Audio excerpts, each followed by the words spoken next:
हमारे जी हाथरस स्कूल के बच्चे हैं। वहाँ एक स्कूल। हाँ वो हाँ, बैठो बैठो, बैठ जाओ। आओ, आ जाओ आ आगे आ जाओ जाओ। आ जाओ आ जाओ, सब बच्चे आ जाओ।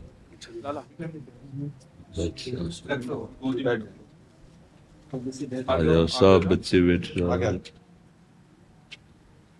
सदगुरुदेव भगवान आपके चरणों में नमो अर्पण।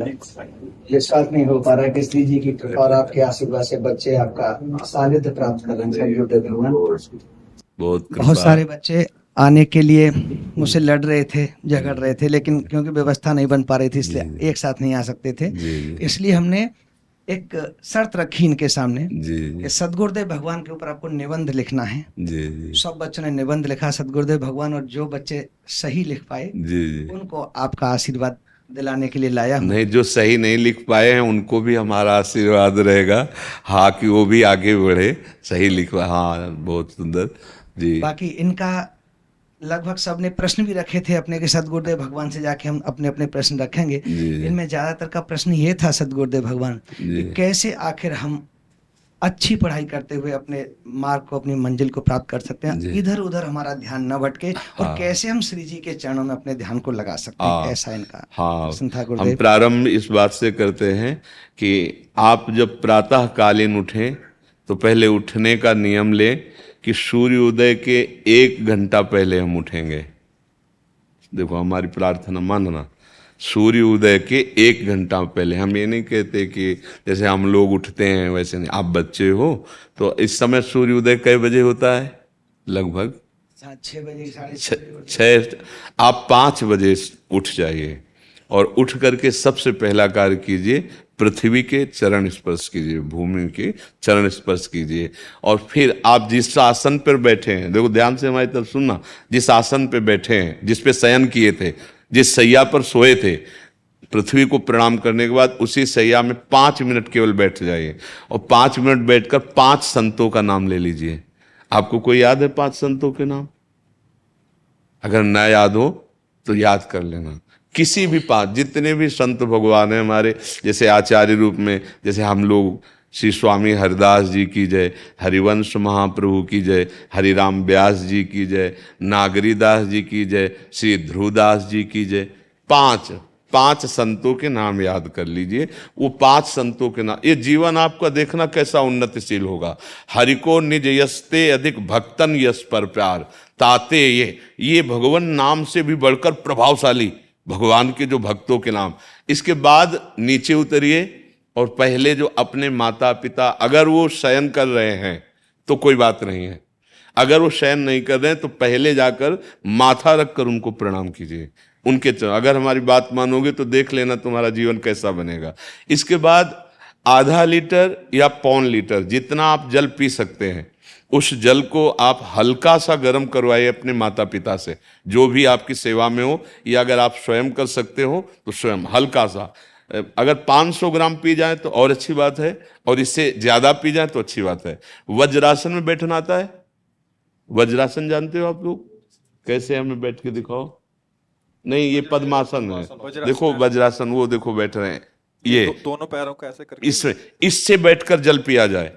ये आपके ब्रह्मचर्य की रक्षा करेगा, कब्ज नहीं होने देगा, और आपके मस्तिष्क की गर्मी को ठंडा करेगा। ऐसे वज्रासन में बैठकर धीरे धीरे 5 या 10 मिनट में जल पिया जाए। एकदम न पिया जाए, गिलास में लेकर के 500 ग्राम जल धीरे धीरे उसको पिया जाए। फिर इसके बाद आपको 100-200 कदम टहलना है। फिर इसके बाद आप शौच जाइए। शौच, अगर आपका पेट साफ हो जाता है, अगर नहीं साफ होता है, कोई ऐसी परेशानी लगती है, तो 1 चम्मच ईसबगोल की भूसी और छोटी हर का आधा चम्मच अगर रात्रि में दूध से या पानी से ले ले तो वो बार बार शौच नहीं लगाएगा, पर आपकी आंतें साफ हो जाएंगी। शौच जाने के बाद स्नान करें और फिर तुरंत, अगर आपको व्यायाम आता है तो करे, नहीं तो सीधा सरल बात होती है, 20 बार बैठ जाए बैठक, और 10 बार लेटने वाली दंड। और इसके बाद जो अनुलोम विलोम, जो इससे खींचे इसे छोड़ दे, इससे खींचे इसे छोड़ दे। इसके बाद दोनों हाथ ऐसे करके 7 बार ऐसे करे।